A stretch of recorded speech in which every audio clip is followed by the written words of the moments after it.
बाया सारा हो हे बाबा सुनी है गाजरा बड़ी पुराना काट तनिया गना पधारी न हमारा हो अगना पधारी न हमारा हो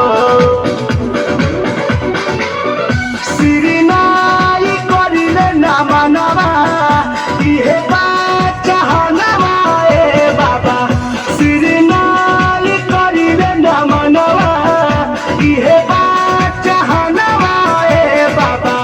दर्शन दिहे शिवनंदन जो हता नयनवा ए बाबा